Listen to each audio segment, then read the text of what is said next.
오늘 북왕국의 요아하스 왕과 요아스 왕 두 왕에 대해서 말씀을 나누도록 하겠습니다.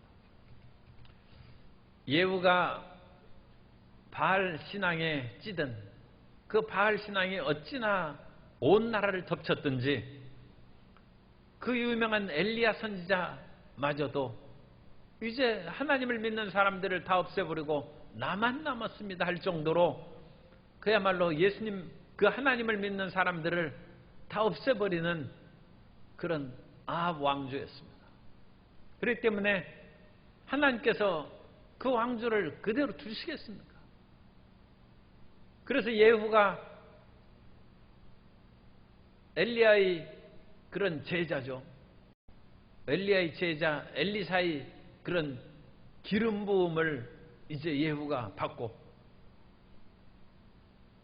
혁명을 일으켜서 그 오므리 왕조 아합의 그런 모든 왕가를 몽땅 없애버렸어요. 참 사람이 죽는데 그것을 시원하다고는 할 수 없지만 어쨌든 우상 숭배하는 사람들이 싹 없어졌으니까 좀 깨끗해지긴 했어요.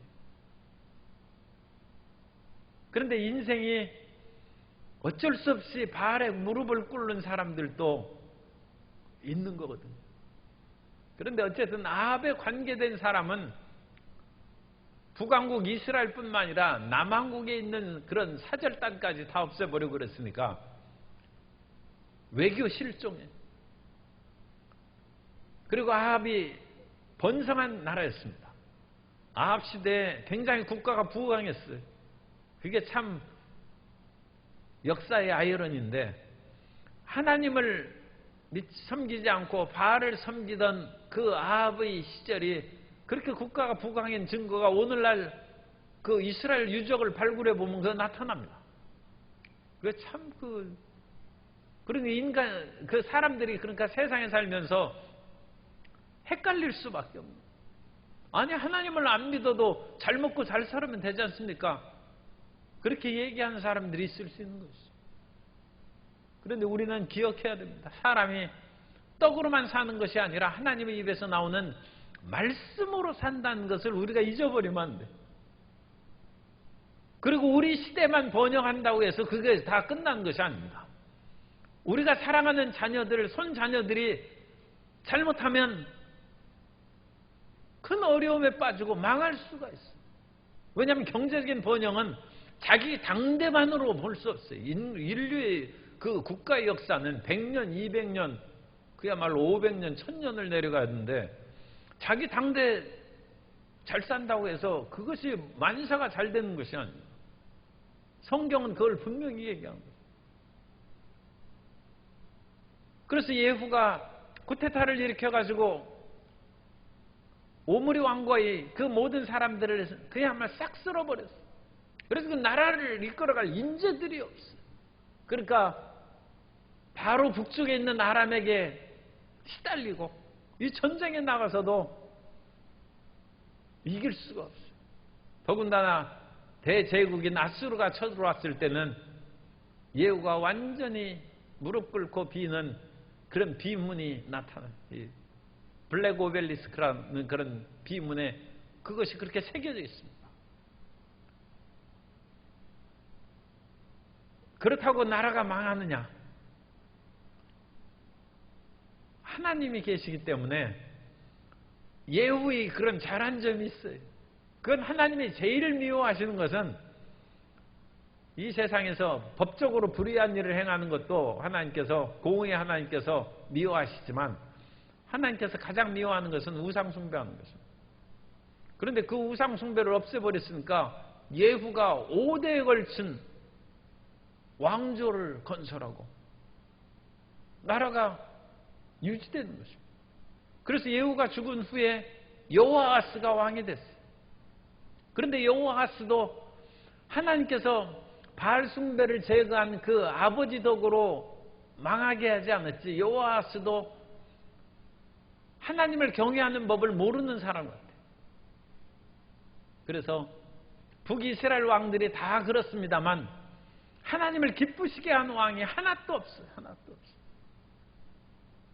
하나님께서는 베델과 단의 우상 제단을 세우고 금송아지를 만들어 놨죠.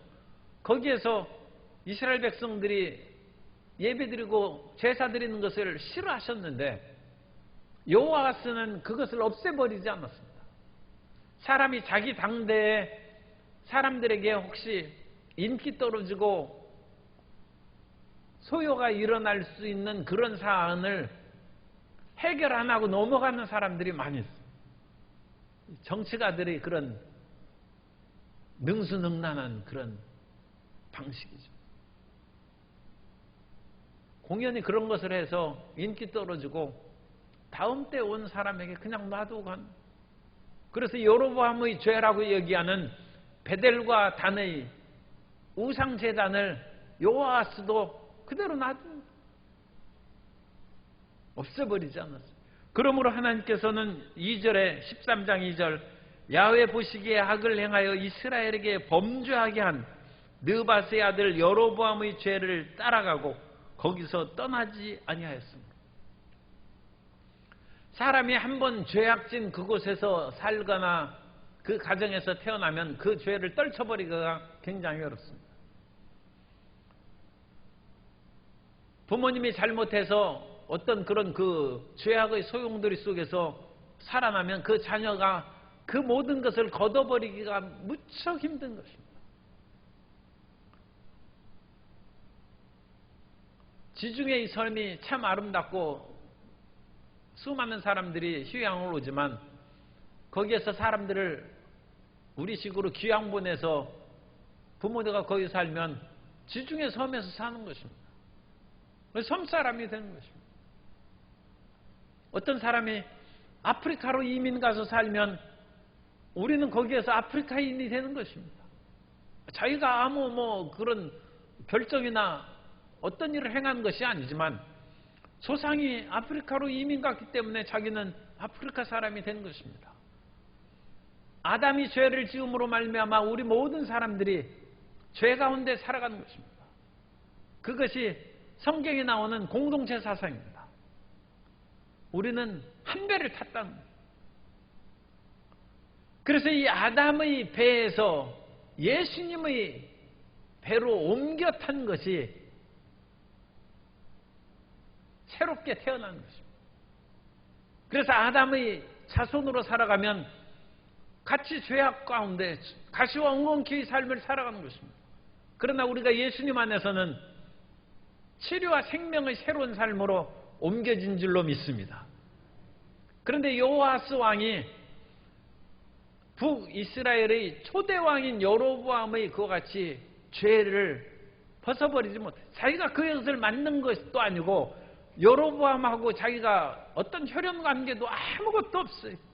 그러나 그 북이스라엘 왕국은 베델과 단의 우상 제단이 있고 백성들은 거기서 여전히 예비를 드리므로 나라가 복을 받을 수 없다는 것입니다.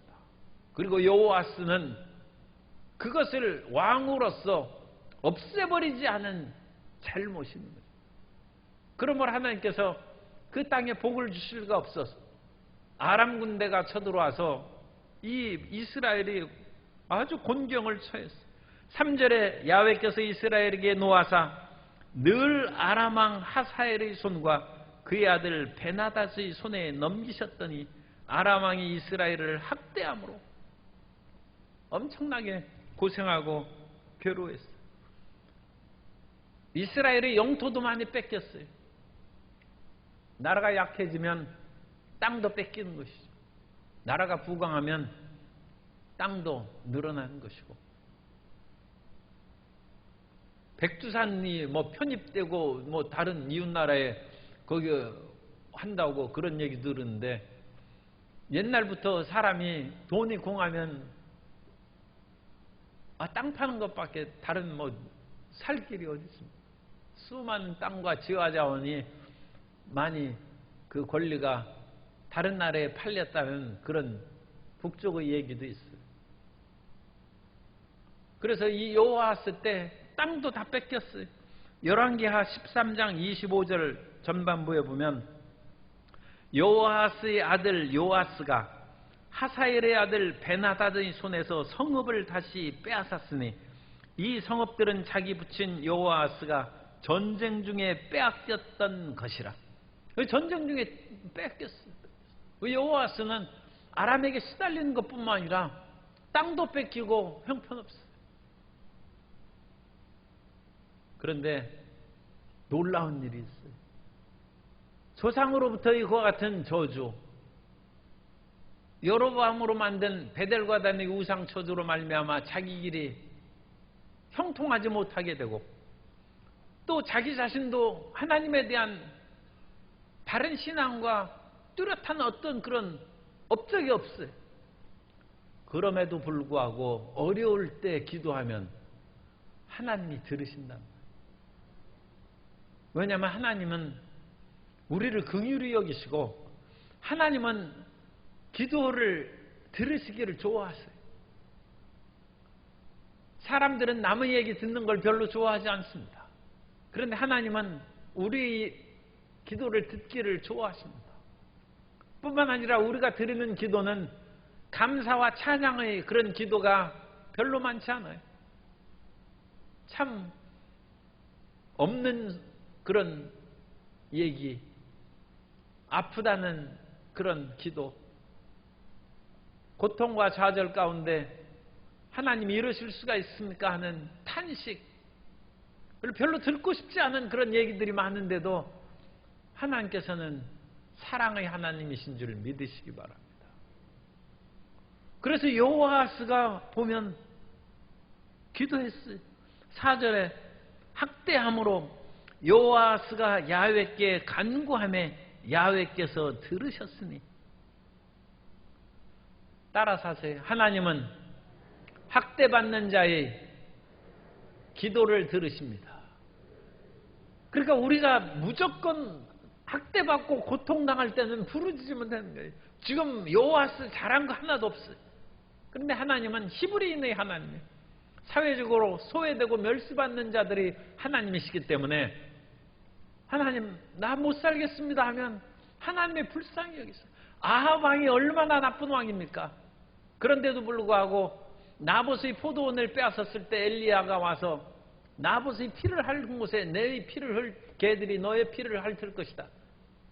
아합 왕이 그 말을 딱 듣고 하나님 앞에 겸비했다고 했어요.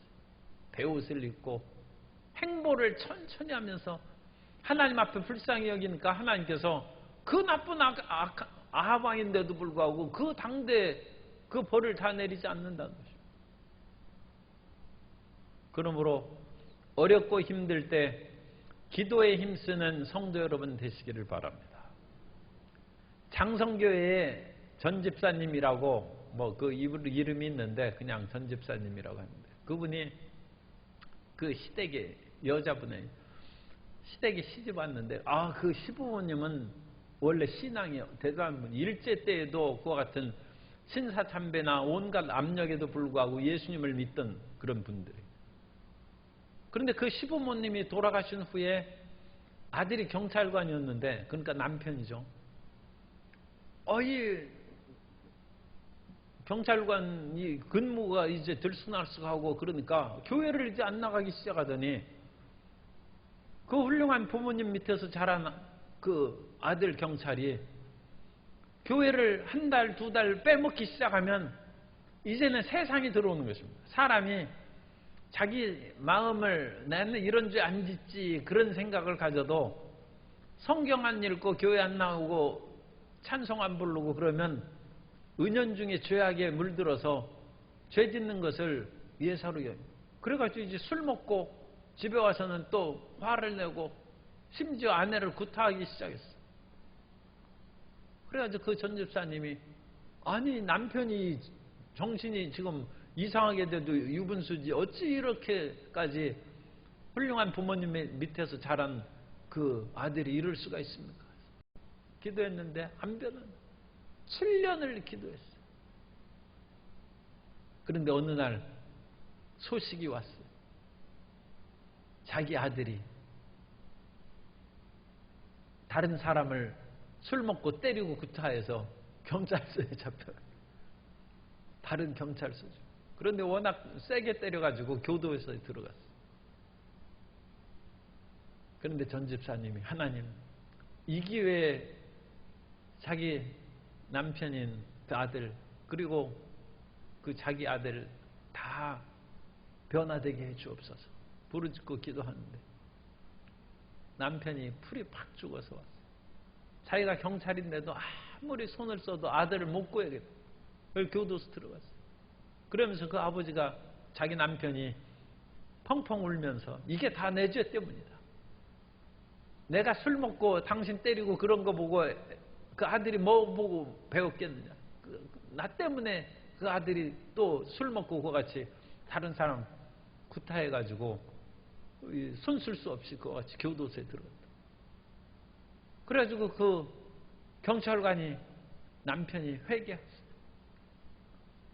남편이 회개해서 면회를 가니까 교도소에 갇혀있던 그 아들도 또 내가 제정신이 아니라 그와 같이 술 먹고 남을 그렇게 때리고 그랬으니 이 얼마나 잘못했느냐고 또 돌이키고 회개를 했어. 물론 뭐 교도소 안 간 것이 좋기는 하겠습니다만 회개한 것이 더 중요하죠. 사람이 아무리 힘들고 어려운 일이 다가와도 기도하는 것을 잊지 않는 성도 여러분 되시기 바랍니다. 하나님께서는 우리가 힘들고 고달프게 살지라도 우리를 그대로 두지 않습니다. 하나님께서는 은혜를 베푸시는 하나님이신데 시편 78편 38절 이하에 보면 오직 하나님은 긍휼하심으로 죄악을 덮어주시며 주시어 멸망시키지 아니하시고 그의 진노를 여러 번 돌이키시며 그의 모든 분을 다 쏟아내지 아니하셨으니 그들은 육체이며 가고 다시 돌아오지 못하는 바람임을 기억하셨습니다. 우리 인생은 허무하죠. 인생은 지나가는 바람과 같은데 하나님께서 우리를 불쌍히 여기십니다. 그래서 우리가 죄악 중에 있는 것을 하나님이 좀 세게 하면 그냥 사라져버려요. 욥도 하나님 앞에 부르짖어 기도할 때 하나님 이러다 저 죽으면 하나님 저 못 찾습니다. 죽어서 사라져버렸는데 하나님 다시 만나려도 못 만날 거래요. 그러면서 욥이 죽기 전에 살려달라고 그렇게 부르짖어 기도하는데 하나님은 인생이 바람인 것을 기억하십니다.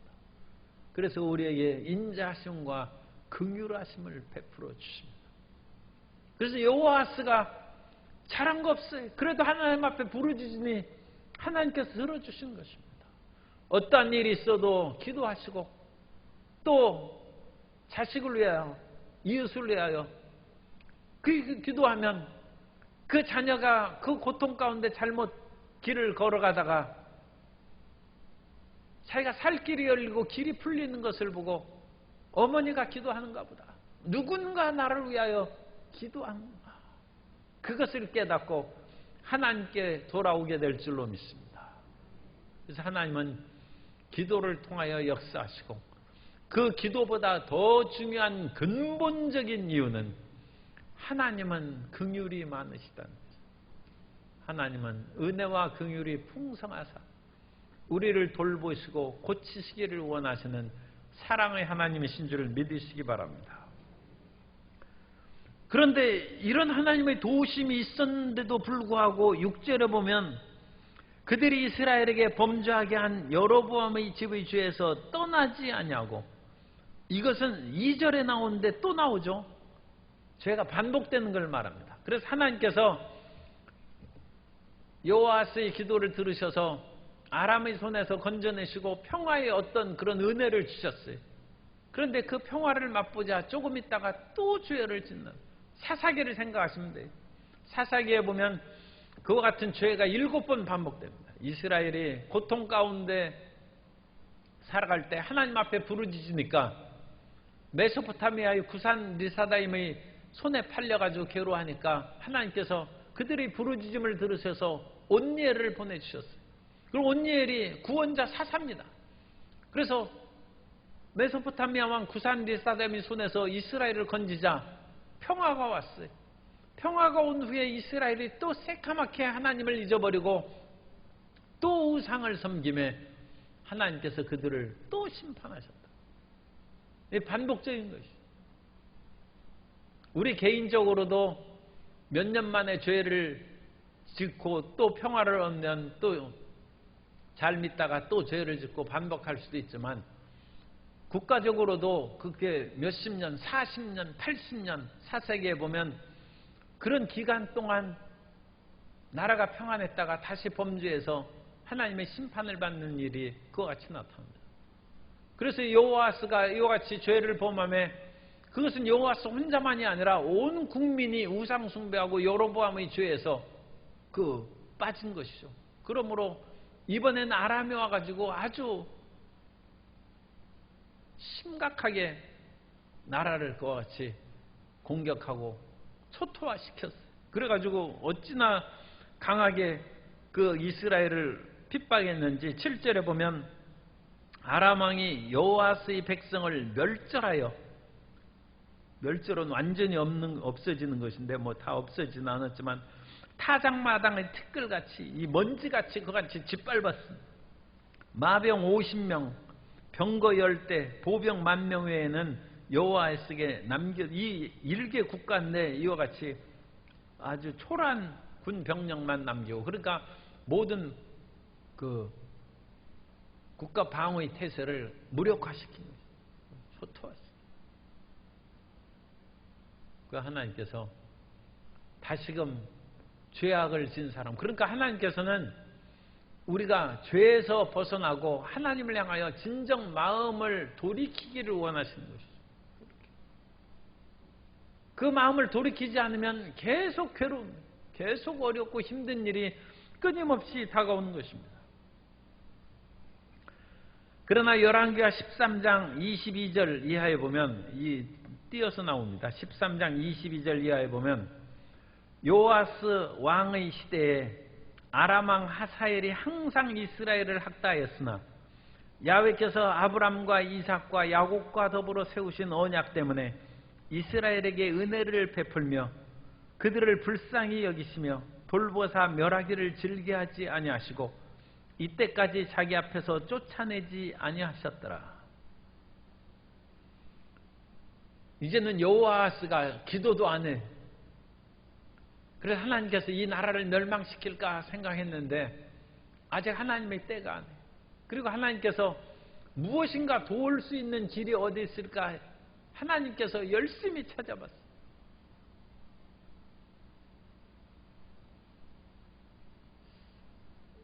사실 뭐 이런 것이 정당한 것인지 몰라도 가끔 이전에 학생들을 이렇게 채점하다가 이걸 F를 주고 그냥 탈락을 시킬까.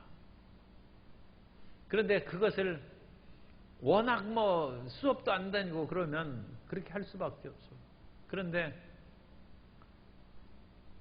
수업 나오다가 안 나오고 그러니까 그 학생이 방황하는 것을 그와 같이 알고 있는 상황에서는 과제물도 안 내고 시험도 형편없어요. 출석 점수도 형편없어요. 그래도 뭔가 구제할 방법이 있는지 그걸 찾는. 이 공부 못하는 학생은 자기 공부 못하는 것으로 인하여 교수를 괴롭히는 거예요. 그냥 잘라버리면 되는데 아예 잘라버림으로 그러면 그 학생은 또 좋아하라고 나 태양 맞았다고 해서 세상으로 나갈 판에. 그러니까 그걸 붙잡아 놔야죠. 왜냐하면 자기로서는 집안의 그런 문제도 있고 여러 가지 일이 있으니까 스스로 자퇴할 그런 배짱은 없어요. 그런데 교수가 잘라주기를 지금 기다리는 거예요. 그런데 교수가 안 자르는 거예요. 이걸 어찌 살릴까 해가지고 61점 주고 살리는 거예요. 하나님이 이스라엘과 여호아스 왕을 멸망시키지 않고 살릴 길을 생각해 보니까 이 여호와스나 이스라엘 백성들이 아브라함의 자손인 것이 하나님께서 생각났어요.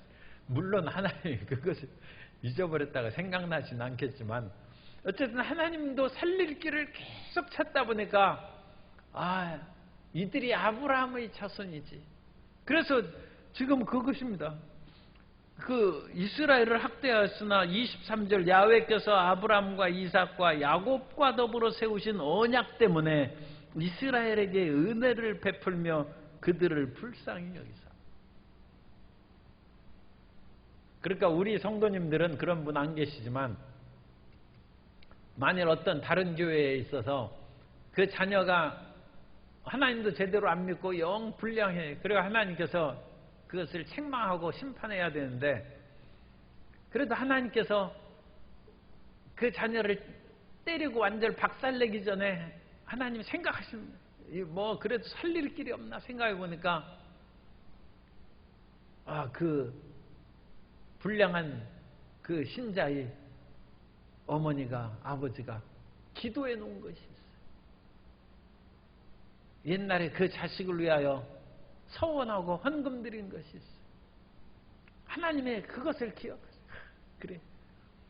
그 자식이 옛날부터 조짐이 좀 안 좋아가지고 그런 식으로 서원하고 기도하고 하나님 적어도 몇 번은 하나님 긍휼히 여기시고 살려주시기를 원합니다. 그래서 그걸 가지고 그 사람을 살린 그게 아브라함과 이삭과 야곱의 언약을 기억하죠. 그래서 이스라엘을 안 망하게 했고 여호아스를 전쟁 중에 아람에게 죽을 수도 있고 멸망시킬 수도 있는데 살려주는 거죠. 이스라엘 백성들은 족장의 언약을 가지고 굉장히 지금 먼 때죠. 천몇백 년 전에 그 전의 약속을 하나님이 기억하셔서 지금 천몇백 년 전의 약속으로 살려줍니다. 그런데 유다 백성들도 멸망시킬 때 하나님이 심판하시고 적군에 대해서 시달림을 할 때 하나님께서는 다윗을 기억하여 그것은 이제 그 조상 다윗은 몇백 년 전이죠. 그 몇백 년 전 다윗 조상을 기억하셔서 그들을 살리셨다. 열왕기하 8장 17절에 보면 요람이 왕이 될 때 나이가 32세라 예루살렘에서 8년 동안 통치하니라. 그가 이스라엘 왕들의 길을 가서 아합의 집과 같이 하였으니 이는 아합의 딸이 그의 아내가 되었습니다. 그가 야훼 보시기에 악을 행하였으나 야훼께서 그의 종 다윗을 위하여 유다 멸하기를 즐겨하지 아니하셨으니 이는 그와 그의 자손에게 항상 등불을 주겠다고 말씀하셨음이더라. 야훼 보시기에 악을 행하였으면 심판받고 죽어야죠. 그런데 심판을 내리려고 보니까 다윗에게 한 약속이 하나님이 기억나서 차마 손을 때리지 못했다. 그리고 그를 돌봐주셨다. 오늘 이 밤에 이 금요 비전에 기도하고 자녀를 위하여 기도하는 것이 이게 지금 나중에 우리 교회는 그런 자녀들이 없기를 바라니까 자꾸 남 얘기. 어쨌든 자녀를 살리는 그런 귀중한 기회가 될 수 있어요. 그래서 하나님이 그걸 기억하십니다. 왜냐하면 하나님은 살릴 길을 찾기 때문에 그래요. 하나님은 죽일 길을 찾는 것이 아니라 살릴 길을 찾는 거죠. 그래서 무슨 다른 그 사유가 없는지 은혜를 베풀고 긍휼을 여길 그런 것이 없는지. 그럼 하나님께서 왜 그것을 찾느냐? 하나님은 공의의 하나님이시고 하나님께서 그 잘못한 일은 없지만 어쨌든 사단이 끊임없이 참수합니다. 아니 하나님 왜 저 사람 봐줍니까? 사탄이 참수하고 또 사탄 같은 그런 나쁜 천사는 아닐지라도 하나님 주위에 수많은 천군 천사들이 뻔히 아는 그런 사실인데 하나님께서 죄 지은 사람을 무조건 품어줄 수는 없죠. 그런데 그 이유가 있으면 하나님께서 그를 돌봐주실 때 천사들이 천군 천사들이 하나님을 그것으로 인하여 찬양하는 것입니다. 하나님은 지극히 사랑이 많으시고 긍휼하심이 풍성하십니다. 그걸 기억하는 거예요. 그래야지 불법을 무조건 하면 되겠습니까? 오늘날 우리가 예수 그리스도 안에서 불법의 사하심을 받는 거예요. 우리가 죄지었어 불의함에도 불구하고 우리 죄를 용서하시고 우리를 질병에서 아니 우리가 잘못해가지고 병 걸렸는데도 불구하고 하나님의 우리를 치료하신 것은 그리스도 예수로 말미암아 저가 채찍에 맞음으로 우리가 나음을 입었기 때문에 사탄이 참수할 수가 없습니다. 예수님께서 살점이 떨어지면서 흘린 그 피가 우리를 대속의 은혜라는 것입니다. 예수님께서 십자가에 달리사 우리 죄를 속하시고 심장이 터져서 물과 피를 다 쏟으신 것이 우리의 죄의 값인 피는 생명이라고 그랬죠. 피를 쏟으심으로 우리를 살리셨다. 그러므로 하나님께서는 공의로 또한 사랑으로 우리를 살려주신 것입니다. 여호와스와 이스라엘도 하나님께서 그와 같이 그를 살려주시고 그를 지켜주신 것입니다. 그러나 그 사람이 크게 번영하고 발전하지는 못하겠죠. 왜냐하면 잘한 것은 없으니까. 그래서 여호와스는 그 아버지 예후가 바알 숭배를 없애버리고 또 조상 아브라함의 하나님께서 정말 별 은혜를 다 생각가지고 그거 갖다가 붙여서 살려줍니다. 그래서 살아났어요. 그리고 나서 이제 왕의 그 연한을 마치고 죽었어요. 그 다음에 12대 왕이 요아스예요. 북왕국 12대 왕 요아스는 요아스의 아들입니다. 요아스의 아들이 이제 왕이 됐는데 이 요아스 시대부터 이스라엘의 새로운 번영의 길이 열리기 시작합니다. 그래서 하나님께서는 가끔 잘한 것이 없어도 우리가 잘 될 일이 때가 있어요. 그래서 요아스 왕 때 잘 되고 그 아들이 여로보암입니다. 그래서 이 여로보암은 이스라엘 초대 왕 여로보암하고 이름이 똑같아요. 똑같은데 우리는 역사적으로 처음에 나타난 여로보암을 여로보암 1세라고 이름을 붙이고 지금 이 요아스 아들은 여로보암 2세라고 붙이는데 어쨌든 이 요아스 왕과 그 아들 때 그것이 주전 8세기 전반입니다. 거의 한 40년 정도 이스라엘이 엄청나게 부강한 시대가 됩니다. 그 부강한 시대가 된 것은 아람이 멸망하고 아수르가 와서 아람을 그야말로 짓밟았어요. 그래가지고 이스라엘을 괴롭힐 정황이 없어요. 아람이.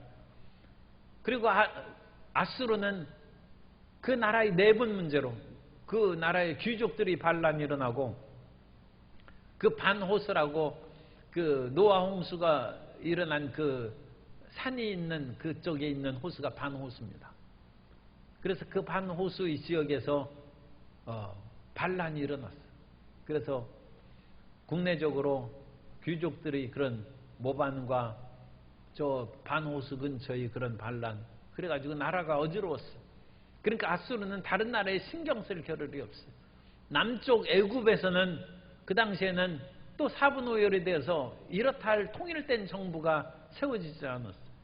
그래서 강대국인 이집트 또 아수르는 자기 국내 문제로 다른 외국에 대해서 눈 돌릴 그런 경황이 없고 아람은 직접 이제 이스라엘을 괴롭힐 수 있는데 아수르가 한번 공격해가지고 한번 그거 초토화시켰기 때문에 아람은 재건은 자기 나라 일으키는데도 힘이 부족해. 그러니까 이스라엘이 번영하기 시작하고 크게 부강했어요.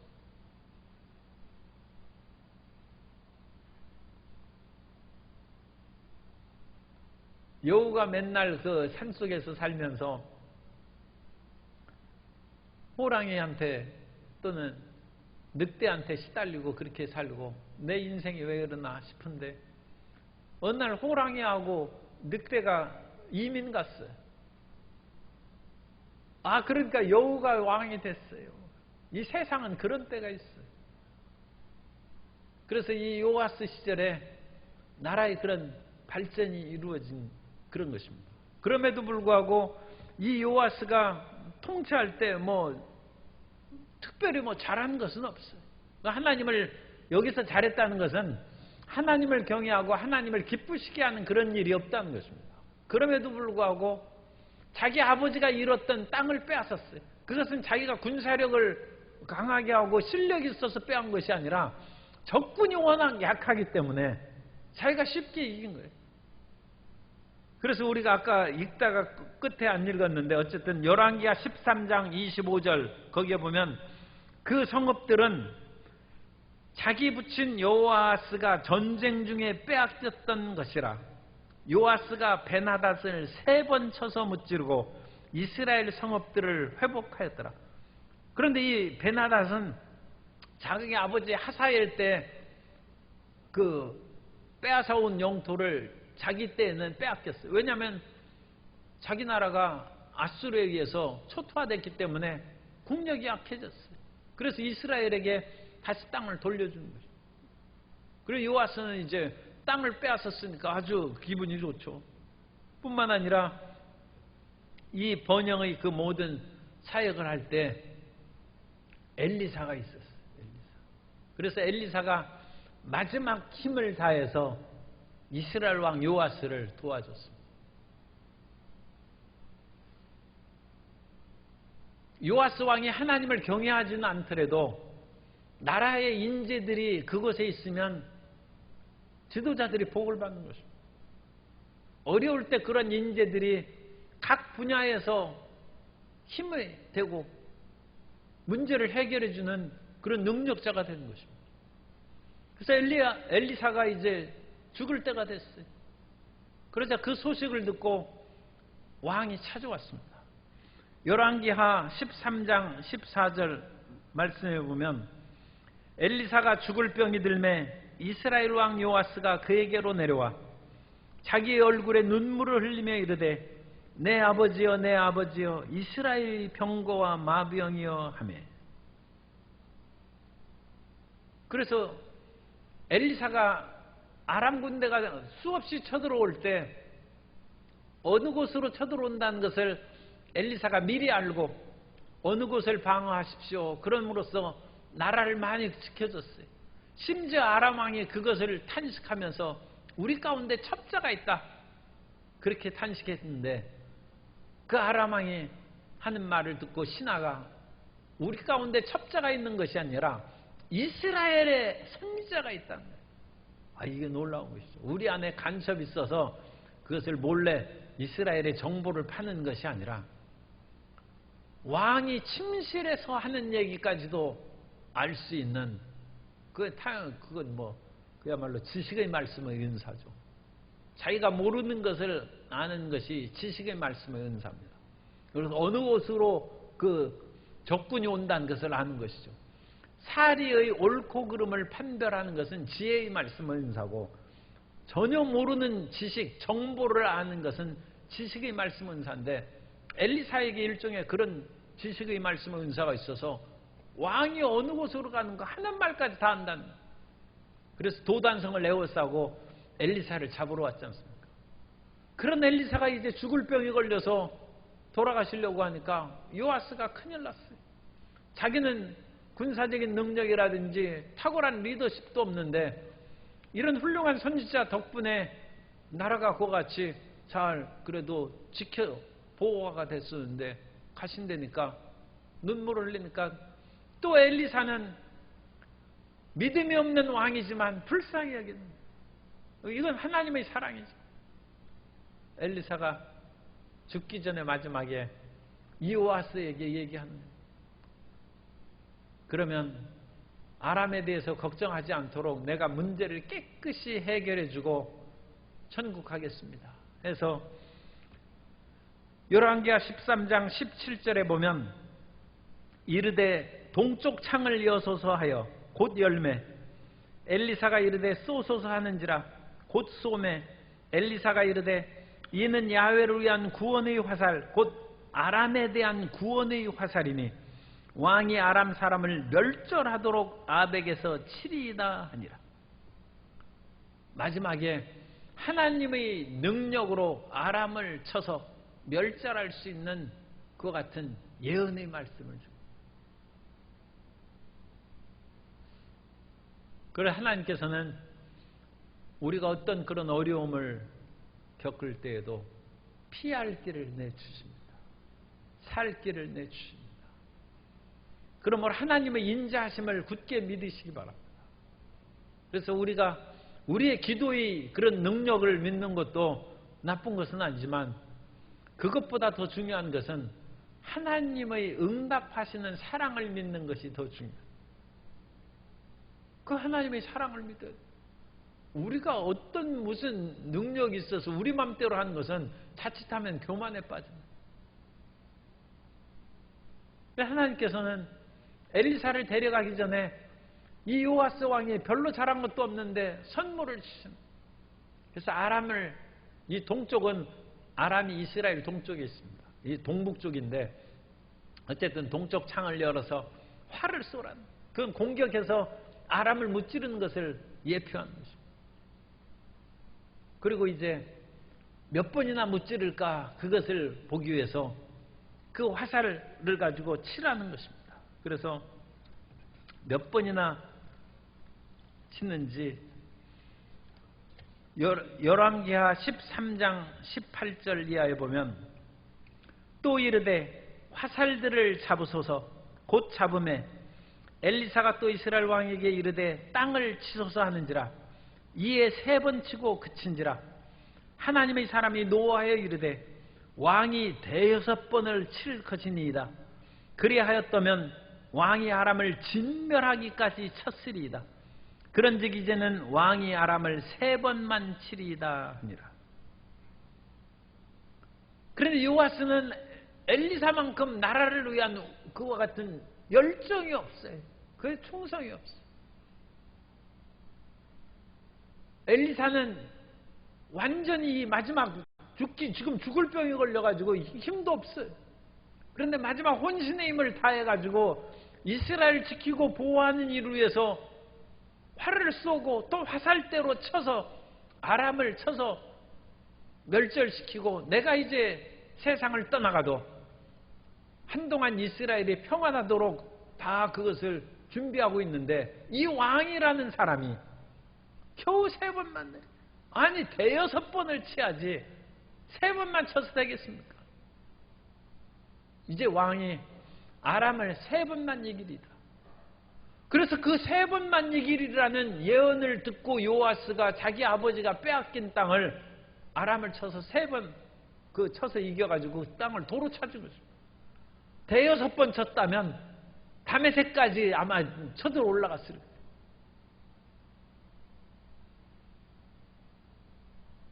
우리도 옛날에 참 전쟁으로 6.25 전쟁이 비극적인 전쟁입니다만 통일을 앞두고 계속 쳐올라가가지고 아니 폭탄 다 해서 그러면 만주 빼앗고 그러면 이런 얘기는 해서 되는지 모르겠습니다만 그러면 이 동북공정이니 그런 거 뭐 걱정할 필요 없이 만주 그 땅까지 우리가 경계선 딱 만들었을 텐데 옛날 고구려 시대에는 그 랴오허강 그것을 중심으로 해가지고 중국과 고구려가 그 만주를 나눠 가졌어. 거기까지 했을 텐데 어쨌든 그렇게 제대로 이제 안 하니까 밑으로 밀려 내려와서 이제 휴전선이 된 것이죠. 그런데 엘리사가 그와 같이 안타깝게 생각합니다. 아니 어찌 3번만 치는 6번 쳐가지고 우리가 빼앗겼던 땅뿐만 아니라 다시 다메섹까지 올라가야 돼요. 그런데 이 엘리사의 얘기를 듣고 오늘날 현대 이스라엘이 그런지 몰라도 이 현대 그 시리아가 성경에 있는 아람입니다. 그래서 이 시리아의 골란 구원을 이스라엘이 뺏고 지금 안 돌려줘요. 거기까지 쳐들어 올라가가지고 골란 하이트라고 해가지고 그 지역을 그 갈릴리 바다의 그 동북 쪽에 있는 고지대가 골란 구원이에요. 원래 그 시리아 땅, 그러니까 아람 땅이었는데 이스라엘이 전쟁 속에 그걸 빼앗았고 거기 굳게 지키고 있어요. 어쨌든 뭐 누가 잘하는지 그건 우리가 평가할 것이 아니고, 엘리사는 요아스가 좀 그런 열정을 가지고 왕을 했으면 좋았을 것이다. 옛날에 어떤 예언자가 열심히 기도하는 그 어머니에게 한 가지 약속을 해줍니다. 내가 당신 자녀를 위한 기도를 듣고 하나님의 은총을 구하겠으니 무엇을 줄 것인지 한 가지만 얘기하라고. 성도 여러분, 자녀에게 무엇을 한 가지 주면 좋겠어요? 건강을 줘야 됩니까? 지혜를 줘야 됩니까? 부귀영화를 줘야 됩니까? 그래서 그 어머니가 구한 것은 열정입니다. 열정. 어떤 일을 하든지 열정적으로 타오르는 열심으로 일하는 자녀가 되게. 사람이 열정이 있으면 북극에 가서도 냉장고를 팔 수 있어요. 그 사람은 그야말로 어떤 그 회장이 얘기한 것처럼 아프리카 신발 안 신는 그 사람들한테, 아니 저 사람들은 신발 안 사니까 신발 못 팝니다. 아니 신발을 하나도 안 신으면 다 신을 수 있으면 무지하게 많이 팔리지. 생각이 다. 열정이 문제죠. 열정을 달라. 요아스는 열정이 없어요. 겨우 그냥 자기 앞가림이나 하고 그냥 3번 이렇게 치고 대충만 하는. 그래가지고는 성공 못하죠. 무서운 열정으로 전진합니다. 그러면 그 모든 앞길을 열 수 있습니다. 우리는 주님 나라에 할 때까지 열정적으로 사는 하나님의 자녀가 되어야 될 줄로 믿습니다. 그런데 그 열정은 우리가 만드는 것이 아니라 열정은 성령께서 부어주신 것입니다. 성령이 임하시면 우리의 마음에 열정이 생겨요. 우리가 성령 충만함을 기도하면 마음에 불이 타오르는 거예요. 성령은 불입니다. 불. 그래서 우리 마음이 끓어오르는 거예요. 끓어오르는 거예요. 베데스다의 연못물이 끓어오듯이 우리 마음이 끓어오르는 거예요. 우리 마음이 성령의 충만함으로 안에서 끓어오면 그 사람은 사업을 해도 성공하는 것이고, 공부해도 성공하는 것이고, 정치를 해도 성공하는 것이고, 선교를 해도 전도를 해도 성공하고, 아니 마음에 불이 붙어서 전도하는 사람이 그 사람을 불길로 사로잡아 버려요. 사람은 그 사람이 불이 나오는 것을 상대방 느낍니다. 저 사람이 그냥 맹맹하고 편안하게 얘기하는지, 속에 불이 붙어서 전도하는지, 저 사람이 불이 붙어서 사업을 하고 어떤 일을 행하는지, 정치를 하더라도 불이 붙어서 연설을 해야 그 사람 찍어주지, 이거 떨어지면 말고 그런 사람을 누가 찍어주겠어요? 불이 붙어야지. 되든 안 되든 불길이 타올라요. 그런 성령이 마시면 불이 타오르요. 오늘 우리가 기도 응답 받는 것은 눈앞에 있는 문제 해결이 그런 것들도 직접적인 발등에 떨어진 불을 끄는 것이지만, 성령의 불을 받고 성령의 불길로 타오르는 성도 여러분 되시기를 주님의 이름으로 축원합니다. 그 마음에 불길이 타오르는 거예요. 그러면 앞길이 열리는 것입니다. 요아스 왕은 엘리사 덕분에 그 성읍을 빼앗긴 했지만 이렇다 할 그런 것들을 하지 못했어요. 그리고 아마시아하고 남왕국 유다 아마시아하고 싸운 것을 이겼는데, 그것도 자기가 잘난 것이 아니라 아마시아가 워낙 잘못했기 때문에 하나님이 그냥 요아스한테 지게 만들었어요. 그것은 다음 시간에 아마시아를 살펴볼 때 우리가 살펴보고. 그러니까 사람이 참 이기는 방법도 가지가지. 우리는 하나님에 대해서 특별히 뭐 잘한 것이 없어도 상대방이 워낙 잘못했으면 우리가 이기는 거예요.